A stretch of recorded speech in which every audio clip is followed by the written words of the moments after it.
அத்தனை பிரச்சனைகள் இருந்தது. எதிர்கட்சியில இருந்து அத்தனை பிரச்சனை.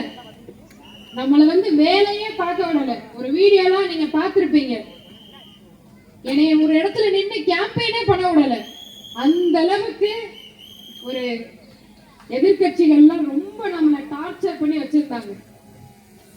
அத்தனையும் தாண்டி வரதுக்கு உறுதுணையா இருந்தது இன்னைக்கு நம்ம தாவேகா தொண்டர்கள், இங்க இருக்க ஐடி விங் பசங்க, இங்க இருக்க தாவேகால இருக்கிற ஒவ்வொரு மனிதர்களும்.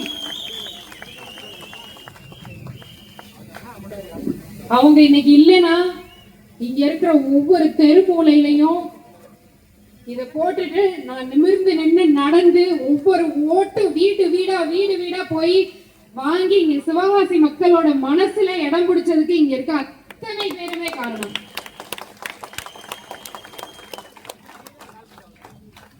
எல்லாரும் உழைச்சது ஒரே ஒரு காரணம் தான். எல்லாரும் உழைச்சது ஒரே ஒரு காரணம் தான். அவரை எப்படியாவது சட்டசபையில உட்கார வச்சு அழகு பார்த்து முதலமைச்சர் சி ஜோசப் விஜய்னு சொல்ற ஒரே ஒரு வார்த்தைக்காக உழைச்சோம். அது நிறைவேறிச்சு. நிறைவேறி 100 நாட்கள் ஆயிடுச்சு. அத்தனை விமர்சனங்கள், முன்னாடியும் அத்தனை விமர்சனங்கள், இப்பயும் அத்தனை விமர்சனங்கள் இல்லாம ஸ்மூத்தா நாங்க மக்கள் சேவை பண்றதுக்காக வந்தோம். அதை பண்ணவே விடக்கூடாதுன்னு எதையாவது சொல்லிக்கிட்டே இருக்கிறது தான் வேலையே. எதையாவது சொல்லிட்டே இருக்கிறது தான் வேலையே. எல்லாரும் அழகா இன்னைக்கு டிவில நம்ம நாடகம் கோலங்கள் நாடகங்கள்லாம் போய் பார்த்துட்டு இருந்த காலம்லாம் முடிஞ்சிருச்சு. இப்ப எல்லாரும் எங்க பார்த்தாலும் நம்ம ஆட்டோல கூட கேப்ல கூட இப்படி போன் அட்டாச் பண்ணி வச்சுட்டு எல்லாரும் சட்டசபையில என்ன நடக்குதுன்னு தான் பாக்குறாங்க. அப்படிப்பட்ட ஜனநாயகத்தை எல்லாரும் மக்கள் எனக்கு மட்டும் இல்ல, அரசியலும் தெரிஞ்சுக்கணும். அரசியல்னா என்னன்னு தெரிஞ்சுக்கணும்.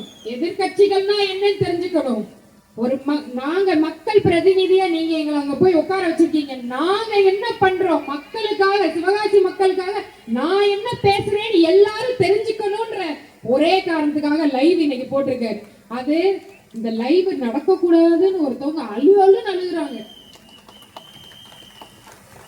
ஒரே அழுக நேத்தெல்லாம். ஐயோ எதுக்குங்க லைவ்ல போட்டு நீங்க போடுறீங்க, நீங்க வார்த்தையை நீக்கிறோம் மட்டும்தான் சொல்றீங்க, ஆனா அவங்க ரீல்ஸ் போட்டு ஃபயர் விட்டுட்டு இருக்காங்கன்னு அழுன்னு அழுகுறாங்க. ஏன்னா 2021 அவங்களும் வாக்குறுதி கொடுத்திருந்தாங்க, நாங்க இனிமே லைவ்ல உங்களுக்கு காமிப்போம். இன்னைக்கு வர நடத்தவே இல்லை. இன்னைக்கு நம்ம அவங்க முகத்திரைய காமிக்கிறோம்ல, அது அவங்களுக்கு பயமா இருக்கு. ஐயோ மொத்த கட்சியும் அவங்க எல்லாம் சேர்த்து அழிச்சிருவாங்களோன்னு எனக்கு பயமா இருக்கு. எல்லாரும் ஆட்சிக்கு வர்றதுக்கு முன்னாடி எல்லா இடத்துலயும் பேட்டி கொடுத்தாங்க, யூடியூப்ல எல்லா இடத்துலயும் 2% தாங்க வாங்குவாங்க, 3% தாங்க வாங்குவாங்க. இங்கேயே இங்க இருக்கிற ஒருத்தர் சும்மா ஏதோ பூச்சாண்டி காமிச்சிட்டு இருக்காங்க, அவ்வளவுதான் நம்ம தான் வரோம் அப்படின்னு ஒரு பால்கோவா அமைச்சர் இங்க ஒருத்தவர் இருந்தாரு.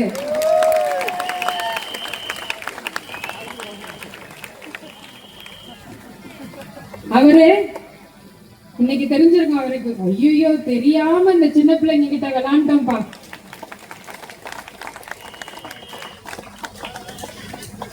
இன்னைக்கு ஒரே கட்சியா இன்னைக்கு ஆட்சி பிடிச்சு அவரை முதலமைச்சரா உட்கார வச்சு ஆகஸ்ட் 15 அன்னைக்கு இந்த கொடி ஏற்றும் போது இருந்ததே எனக்கு தெரிஞ்சு எம்ஜிஆர் ஐயா அடுத்து மக்கள் கண்ணீர் விட்டது அன்னைக்குதான்.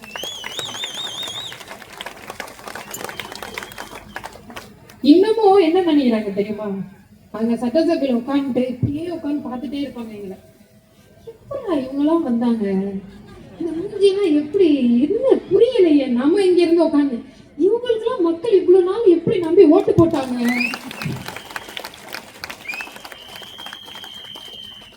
அதாவது பண்ணையார் புத்தி, குறுநிலர் புத்தி போவே இல்லை அவங்களுக்கு. இன்னும் நம்ம சாமானியர்லாம் எப்படி சட்டசபைக்குள்ள வந்தாங்கன்னு இன்னும் அப்படியே உள்ள இருந்து எரிஞ்சுக்கிட்டே இருக்கு வைத்தறிச்சல்.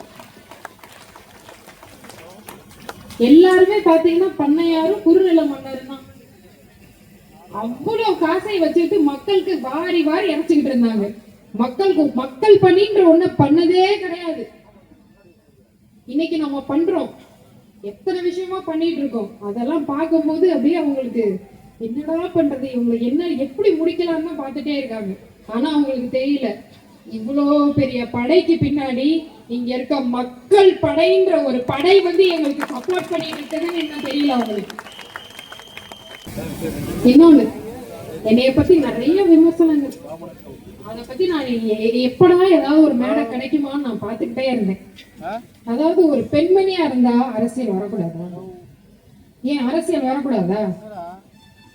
வந்தா கோட்டு சூட்டு போடக்கூடாதா? ஏன் நாங்களாம் இங்கிலீஷ்ல பேசக்கூடாதா? அப்படிதாங்க போடுவோம். ஏன் உங்களுக்கு பண்ணையாளர்களுக்கு மட்டும்தான் எழுதி வச்சிருக்கா? குறுநில மன்னர்களுக்கு மட்டும்தான் எழுதி வச்சிருக்கா கோட்டு போடணும்னு? சாதாரண நாங்க மக்களும் போடுவாங்க, நாங்களும் டை போடுவோம், நாங்களும் ஷூ போடுவோம். அதை பார்த்துட்டு உங்களால ஏத்துக்க முடியல. ரீல்ஸ் போடுறாங்க, ரீல்ஸ்லயே ஆச்சு வந்துட்டாங்க. புலம்பி புலம்பி புலம்பி தவிச்சு தினமும் என்னைய பத்தி ஏதாவது உன்னை பத்தி சொல்லிக்கிட்டே இருக்காங்க. நான் ஃபர்ஸ்ட் எடுத்தோன்னே சொல்லிடுறேன். ஃபர்ஸ்ட் அந்த கோட்டு போட்டு நம்ம ஒரு வீடியோ போட்டோம், அதுக்கு பெரிய ஒரு சர்ச்சை பண்ணாங்க. அடுத்து வந்து ஒரே வாரத்துல எல்லா கம்பெனியும் ஆந்திரா போயிடுச்சான். என்னது ஆந்திரா போயிடுச்சு? எப்படி வந்து 5 நாள்ல போயிடுச்சான். ஏங்க எல்லாரும் புரிஞ்சுக்கணும், ஒரு வீடு வாங்கணும் அப்படின்னா வீட்டு பக்கத்துல ஹாஸ்பிட்டல் இருக்கா, ஸ்கூல் இருக்கா, தண்ணி வருமா, இதெல்லாம் செக் பண்றதுக்கே நம்ம எவ்வளவு நாள் ஆகும்? இதெல்லாம் செக் பண்ணி ஒரு 3 மாசம் 4 மாசம் கழிச்சுதான் ஒரு வீடையே வாங்குறோம். அது எப்படி ஒரு கம்பெனிக்காரன் வந்து 5 நாள்ல இல்லங்க எனக்கு ஆந்திரா தான் முடிச்சிருக்குன்னு போயிடுவானா? இந்த அறிவு கூட இல்லாம அங்க இருக்கிறவங்க அதை பரப்பிட்டு இருக்காங்க, அங்க இருக்க தொண்டர்களும் அதை நம்பிக்கிட்டு இருக்காங்க. இங்க இருக்க மக்கள் ஆனா என்னைய புரிஞ்சுக்கிட்டு ஏர்போர்ட்ல ஒரு அம்மா வந்து சொல்றாங்க, அம்மா அவங்களுக்கு அறிவே இல்லம்மா, நாங்க ஏதோ மக்கள்ல நாங்க சும்மா நினைச்சிட்டு எதையோ பேசிட்டு இருக்காங்கம்மா அப்படின்னு சொன்னும் போதுதான் எனக்கே ஒரு தன்னம்பிக்கை இருந்தது. இதெல்லாம் முடிஞ்சிருச்சா? அதுக்கப்புறம் ஸ்கூல் விஷயம். நம்ம சிவகாசி தொகுதியில ஒரு ஸ்கூல் இருக்கு, கவர்மெண்ட் ஸ்கூல். அந்த ஸ்கூல்ல போய் பாருங்கம்மான்னு தினமும் எனக்கு மனு கொடுத்தாங்க. அந்த காரணத்தினால நம்ம போய் அந்த ஸ்கூலை விசிட் பண்றோம். விசிட் பண்ணும்போது முக்கியமா இருந்தது என்ன? ஸ்கூல் பில்டிங்லாம் இடிஞ்சு விழுகிற நிலைமையில தான் இருக்கு. அங்க இருக்க கான்கிரீட், அங்க இருக்க அந்த கம்பி கொண்டு வெளியே தெரியுது.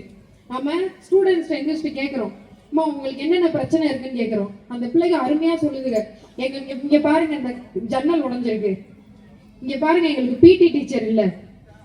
ஏன்னா நானும் தமிழ் மீடியத்துல படிச்ச ஒரு பிள்ளை, எனக்கு தெரியாத என்னென்ன நடக்கும்னு.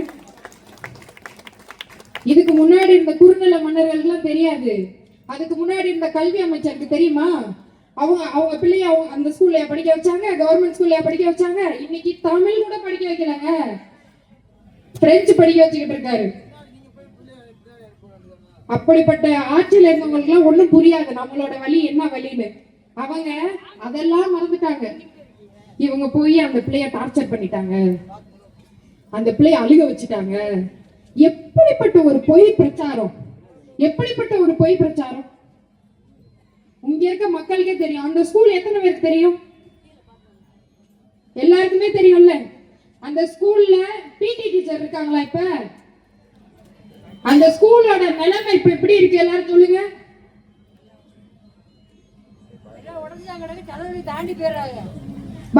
பாத்ரூம் எப்படி இருக்கு? அங்க இருக்க பாத்ரூம் எப்படி இருக்கு? நம்மலாம் அந்த ஸ்கூல்ல பாத்ரூம் போயிருக்கோம்ல, அந்த ஸ்கூல்ல பாத்ரூம் எப்படி இருக்கு? இதையெல்லாம் மாத்துறதுக்கு தான் இன்னைக்கு என்னுடைய எம்எல்ஏ ஃபண்ட்ல இருந்து அந்த ஸ்கூலை சீரமைப்பதற்கான ஒரு பகுதியை நான் ஒதுக்கியிருக்கேன்.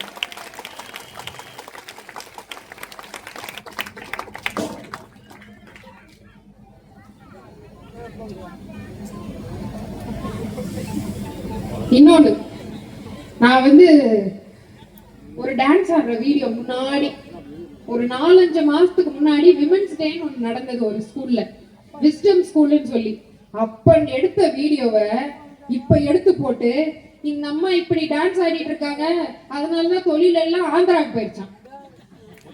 எப்படி ஒரு பொய் பிரச்சாரம் பாருங்க. எப்பயோ எடுத்த வீடியோவையும் இப்ப இருக்க வீடியோவையும் எடுத்து கனெக்ட் பண்ணி, அதாவது அதையும் மக்கள் ஷேர் பண்ணல, அவங்க இருக்க இந்த டிஎம்கே ஏடிஎம்கே வாலண்டியர்ஸ் எல்லாம் எடுத்து போட்டு ஷேர் பண்ணிட்டு அவங்களே சந்தோஷப்படுத்திக்கிறாங்க. அப்பாடா, இன்னைக்கு நம்ம தலைவரை சந்தோஷப்படுத்திடலாம், திமுக தலைவரையும் அதிமுக தலைவரையும் சந்தோஷப்படுத்திடலாம், தலைவரே அக்காவை அடிச்சிட்டேன் அப்படின்னு காமிக்கிறதுக்கு நம்மளை போட்டு அடி அடிக்கிறாங்க. இது முடிஞ்சுச்சு. அப்புறம் எப்பயோ நடந்த ஒரு பைக் ராலியை எடுத்து போட்டு இவங்க ஹெல்மெட் போடாம போறாங்க. எப்பயோ நடந்த ஒரு பைக் ராலியை எடுத்து போட்டு இவங்க பைக் ராலி போய் இங்க பாருங்க, அமைச்சரா இருந்துட்டு ஹெல்மெட் போடாம போறாங்கன்றாங்க. இப்படி ஒரு பொய் பிரச்சாரம். சிவகாசியில நான் ஒரு ப்ராமிசஸ்லாம் நான் பேசியிருப்பேன். அந்த வீடியோ எடுத்து போட்டு இந்த அக்கா இப்படிதான் ப்ரூடா விட்டு ஓட்ட வாங்கிட்டு போயிடுச்சு அப்படின்னு ஒரு வார்த்தையை ரீல்ஸா எடுத்து போட்டு அதையும் ஒரு பொய் பிரச்சாரம் பண்ணிட்டு இருக்காங்க. ஆனா இங்க இருக்க மக்கள் எல்லாருக்குமே தெரியும், பள்ளப்பட்டி சொன்னோம், முடிச்சு கொடுத்தோம். அதே மாதிரி பஸ் ஸ்டாண்டு, நம்ம ரயில்வே ஸ்டேஷன்ல இருந்து பஸ் சொன்னோம், முடிச்சு கொடுத்தோம். இந்த மாதிரி எத்தனை விஷயங்கள் இருக்கு, அதெல்லாம் யாரும் எடுத்து போடல. 3 மாசத்துல நம்மளால என்னென்ன பண்ண முடியுமோ எம்எல்ஏ ஃபண்ட் வராமையே பல விஷயங்கள் நம்ம இன்னைக்கு பண்ணிட்டு இருக்கோம். மக்களே, இதை ஒண்ணு மட்டும் புரிஞ்சுக்கோங்க, எம்எல்ஏ ஃபண்ட் பட்ஜெட் முடிஞ்சக்கு அப்புறம் தான் நம்ம கைக்கே வரும். ஒவ்வொரு தொகுதிக்கும் 3 கோடி கொடுப்பாங்க. இதெல்லாம் யாராவது சொல்லியிருக்காங்களா? எந்த எம்எல்ஏவாவது சொல்லியிருக்காங்களா? எந்த மினிஸ்டராவது சொல்லியிருக்காங்களா? எங்க அக்கௌண்ட்டுக்கு 3 கோடி வருங்க, அது மக்களுக்கு நாங்க செலவழிக்க போறோம்னு யாரும் சொல்ல மாட்டாங்க. அப்படிப்பட்ட அரசாங்கம் தான் நடந்தது. இன்னைக்கு நாங்க டிரான்ஸ்பரண்டா மக்களுக்கு தெரிகிற மாதிரி மக்களோட எல்லா பிரச்சனைகளும் சால்வ் பண்ணி தரணுன்றதுக்காக எல்லா விஷயத்தையும் பண்ணிட்டு இருக்கோம். 3 மாசத்துல இங்க பாருங்க, நீங்க தான் லோக்கல் பாடியில கவுன்சிலர்ஸ் எல்லாரும் போய் கேக்குறாங்க, நகராட்சியில இருந்து எல்லாரும், நீங்க தான் அங்க ஓட்டு போட்டீங்களா, அங்க போய் கேளுங்க. நீங்க தான் ஓட்டு போட்டீங்களா, அங்க போய் கேளுங்க. இன்னும் அங்க யாரு மேயர்? யாருங்க யாருங்க? அப்போ உங்க வேலையை நீங்க பார்க்க மாட்டீங்க, எங்களுக்கு குத்தம் சொல்றதுலே தான் இருப்பீங்க. இத்தனை 5 வருஷமும் ஒண்ணு பண்ணல, நாங்க அதுக்கு அப்புறமும் ஒண்ணு பண்ண மாட்டீங்க. அதனால உங்களுக்கு மக்களே, உங்களுக்கு இன்னொரு கடமை இருக்கு, உள்ளாட்சி தேர்தல். இந்த உள்ளாட்சி தேர்தல்ல மறுபடியும் நம்ம ஜெயிக்கணும். ஜெயிக்க வச்சு குட்டி ஜப்பான் மக்கள்னா யாருன்னு இவங்க எல்லாருக்கும் காமிக்கிறோம்.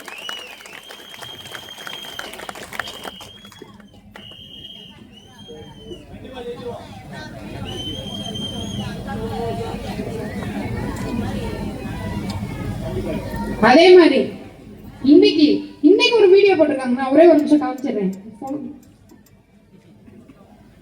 அதாவது பொய் பிரச்சாரம்னா எப்படிலாம் சாதிக்கலாம் அப்படின்னு நினைச்சு இப்ப தினமும் சனி ஞாயிறுனா அவங்களோட வேலையே இதுதான், கீர்த்தனாக்காவை எப்படி அடிக்கலாம் அப்படின்றதான் அவங்க வேலையே.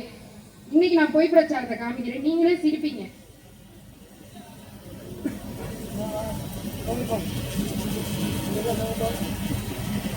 யார் போட்டிருக்கா தெரியுமா? இது EPS 24/7 ப்ளூ டிக்கோட போட்டிருக்காங்க.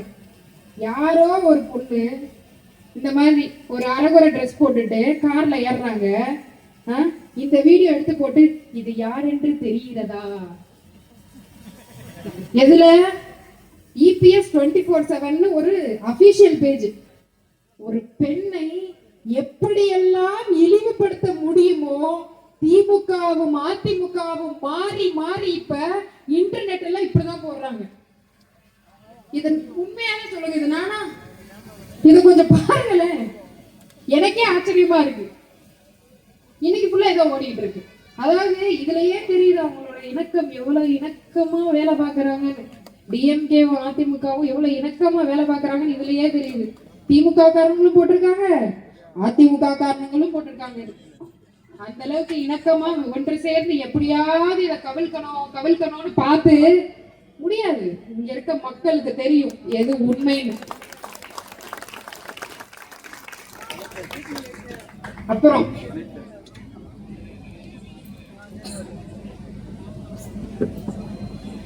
சிவகாசி பிரச்சனை ஒண்ணு நடந்தது. அதை எவ்வளவு பெரிய ஒரு பிரச்சனையா மாத்தி இவங்க தாவேக அரசே வந்து இப்படிதான் பட்டாசு தொழிலுக்கே இவங்க அகைன்ஸ்டாங்க.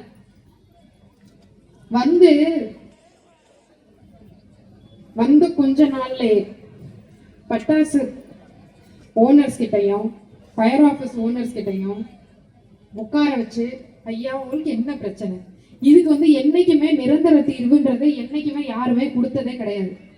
நான் அன்னைக்கு பல ப்ராமிஸ் வந்து நான் சொல்லியிருந்தேன், இதை எப்படியாவது நல்ல முறையில நம்ம மாத்தணும் பட்டாசு தொழில. அதுவும் இல்லாம எக்ஸ்போர்ட் விஷயங்களும் நம்ம பண்ண ஆரம்பிக்கணும். ஏன்னா நம்ம சிவகாசியில 8000 கோடிக்கு ஒரு வருஷத்துல 8000 கோடி நம்ம வந்து ரெவென்யூ நம்ம பண்ணி கொடுத்துட்டு இருக்கோம் தமிழ்நாடு அரசாங்கத்துக்கு.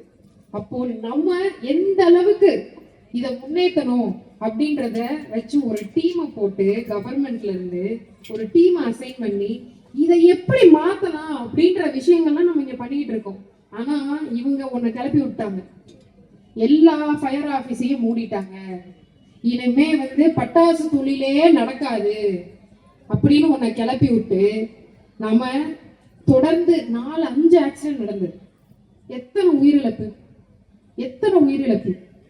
பரந்தூர்ல விவசாயிக்கு ஒண்ணுனா போய் நின்னவர் நமது தலைவர் முதலமைச்சர் ஸ்ரீ ஜோசப் விஜய் அவர்கள் மட்டும்தான். மக்களுக்காக போய் நின்னவர். அதே மாதிரிதான் இப்படி தொடர்ந்து நடந்துகிட்டே இருக்கேம்மா, ஏமா இப்படி நடக்குது, சரி ஒரு முறை மட்டும் சும்மா போய் அவங்கள்ட்ட அதாவது 2 பேருமே பாதிக்க கூடாது, அது இருந்தாதான் இது இருக்கும், இது இருந்தாதான் அது இருக்கும். இப்ப 2 பேருமே பாதிக்காம இருக்கணும்னா, இந்த மாதிரி இன்சிடென்ட்லாம் நடக்காம இருக்கணும்னா என்ன பண்ணணுமான்னு கேட்டாங்க. அப்போ ஒரு சில போய் நம்ம செக் பண்ணுவோம், செக் பண்ணி அவங்க கிட்ட சொல்லுவோம் இதெல்லாம் மாத்துங்க அப்படின்னு. ஒரு 177 இடத்துல ஆய்வு பண்ணாங்க, முறைகேடு நடந்திருந்தது. அப்ப என்ன சொன்னாங்க, இதெல்லாம் மாத்திக்கோங்கப்பா அப்படின்னு சொன்னாங்க. மாத்திட்டு 13ஆம் தேதி ரிலீஸ் பண்ணியாச்சு. 138 ரிலீஸ் பண்ணியாச்சு. ரிலீஸ் பண்ணக்கு அப்புறமும் 13ஆம் தேதி இது நம்ம ரிலீஸ் பண்றோம், 16ஆம் தேதி வந்து ஒருத்தவங்க கண்டன ஆர்ப்பாட்டம் பண்ணிட்டு இருக்காங்க. இல்ல புரியல, எங்கங்க வந்து டீ ஆத்திக்கிட்டு இருக்கீங்க, வேலையே முடிஞ்சிருச்சு, இங்க வந்து டீ ஆத்திக்கிட்டு இருக்காங்க, யாருக்கு தெரியல. அதாவது இங்க இருக்க மக்கள் நீங்க தான் புரிஞ்சுக்கணும். இப்ப இருக்க அரசியல் வந்து ரொம்ப கொடூரமா போயிடுச்சு. ஏன்னா இந்த மனிதரை எப்படி இந்த மனிதரை ஜெயிக்க வச்சாங்க, எப்படி இந்த மனிதர் வந்து முதலமைச்சர் ஆனாரு அப்படின்ற ஒரு பயம், கலக்கம். நேத்தெல்லாம் பார்த்திருப்பீங்க, உங்க ஃபைல ஓபன் பண்ணுவான்னு கேட்டா ஓபன் பண்ணுங்க ஓபன் பண்ணா தெரியும். அப்ப இருக்கு அவங்களுக்கு எந்த சிங்கப்பூர்லயும் எந்த துபாயிலையும் போய் உட்காடுறாங்கன்னு தெரியும்.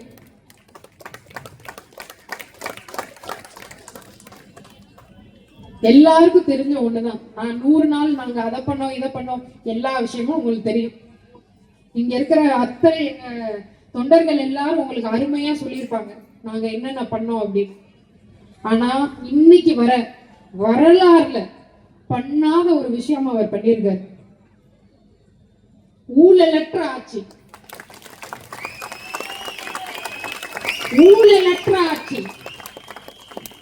எந்த முதலமைச்சராவது ஒரு ஸ்டேஜ்ல ஏறி நின்று தைரியமா இனிமே ஊழல் நடக்காது, ஊழல் நடந்தா இங்க இருக்க அத்தனை பேரு என்கிட்ட வந்து சொல்லுங்க, இந்த அண்ணன்ட்ட வந்து சொல்லுங்க, இந்த அக்காட்ட வந்து சொல்லுங்க, இந்த தங்கச்சிக்கு வந்து சொல்லுங்கன்னு சொன்னாரா? இங்க இருக்க ஒரே முதலமைச்சர் தான் சொன்னார். இங்கேயுமே அதை வந்து முன்னாடி எல்லாம் சிவகாசி ஃபயர் ஒர்க்ஸ் வந்து க்ளோஸ் பண்ணிட்டாங்கன்னா ஓனர்ஸ்லாம் வந்து சொல்றாங்க எங்ககிட்ட, முன்னாடிலாம் வந்து ஒரு லைசன்ஸ் வாங்கினாலே 30,000 50,000 1 லட்சம் திறக்கிறதுக்கு வேணும்னே போய் உள்ள வந்து ப்ரொடெஸ்ட் பண்றது, வேணும்னே உள்ள போறது, உள்ள போயிட்டு சரி 3 லட்சம் இருங்க அப்படின்னா ஓபன் பண்ணிடுறேன் அப்படின்னு சொல்றது. இன்னைக்கு அதெல்லாம் கிடையாது. வந்த உடனே 15 இது ஓபன் பண்ணி கொடுத்தோம், இன்னைக்கு 133 இது ஓபன் பண்ணி கொடுத்துருக்கோம், ₹1 லஞ்சம் வாங்கல.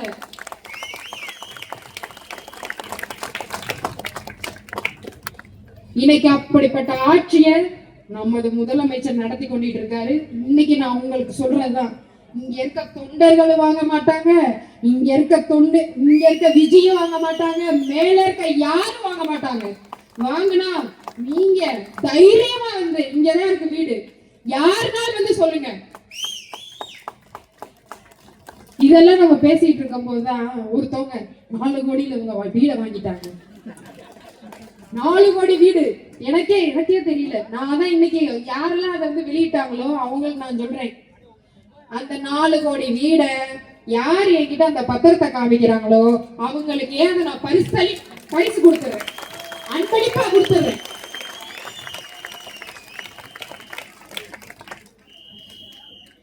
முடியலங்க. அதாவது நாங்க மக்களுக்காக செய்ய வந்திருக்கோம். தேவையில்லாம போட்டு எரிச்சலா இது எதுக்கு? மக்களுக்கு தெரியும். நீங்க என்ன பூடா விட்டாலும் அவங்களுக்கு தெரியும் யார் நல்லது பண்றா, யாரு கெட்டது பண்றா. இங்க இருக்க பெண்கள் அத்தனை பேருக்கும் தெரியும். இங்க இருக்க பெண்கள் நீங்க தான் வந்து இனிமே போய் அறியாமையில ஒரு சில மக்கள் இருக்காங்க. அந்த அறியாமையில இருக்க மக்களுக்கு நீங்க தான் புரிய வைக்கணும். அந்த பொறுப்பு அண்ணன் விஜய் அவர்களே உங்களுக்கு எல்லாருக்கும் தராங்க.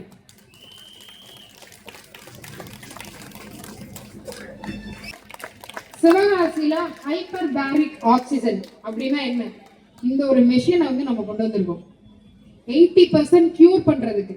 இங்க சிவகாசியில ஏதாவது ஒரு இன்சிடென்ட் நடக்குது அப்படின்னா அவங்களை கியூர் பண்றதுக்கு இந்த ஒரு மெஷின் வந்து அவ்வளோ ஹெல்ப்ஃபுல்லா இருக்கும். இன்னைக்கு கட்டியிருக்க அந்த புது பில்டிங்ல 2 ஃப்ளோர் வந்து பர்ன் கேர் சென்டரே நம்ம கொண்டு வந்திருக்கோம். இது வந்து சிவகாசி மக்களுக்கு சுதந்திரம் கிடைச்ச நாள்ல இருந்து கேட்டுக்கிட்டு இருக்க ஒரு கோரிக்கை, நாம ப்ராமிஸ் பண்ண ஒரு கோரிக்கை.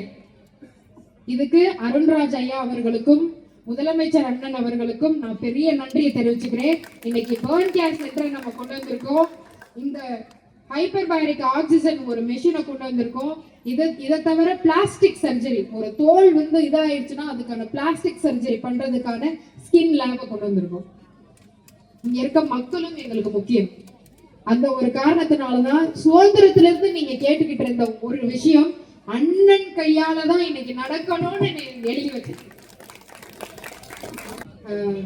பல பிரச்சனைகள், அதாவது அடிப்படை வசதிகள் மட்டும் உங்களுக்கு செய்து கொடுக்கக்கூடிய ஒரு வருஷத்துக்குள்ள அதெல்லாம் முடிக்கணும் அப்படின்ற ஒரு விஷயத்தை வந்து நாங்க முன்னெடுத்து பண்ணிக்கிட்டே இருக்கோம். இன்னைக்கு 3 மாசத்துல பல விஷயங்கள் பண்ணிட்டு இருக்கோம். உங்களுக்கே தெரியும், மாற்றம் மாற்றம் மாற்றம் அப்படின்றது இன்னைக்கு நடந்துகிட்டு இருக்கு. அதை நீங்க கண்கூட பார்த்துட்டு இருக்கீங்க. இங்க இருக்க மக்கள் தான் போய் அறியாமையில இருக்க மக்களுக்கு தெரிவிக்கணும் என்ன நடந்துகிட்டு இருக்கு அப்படின்னு சொல்லி. அதனால கண்டிப்பாக அண்ணன் சொல்ற மாதிரி வெற்றி நிச்சயம், வெற்றி நிச்சயம், வெற்றி நிச்சயம்.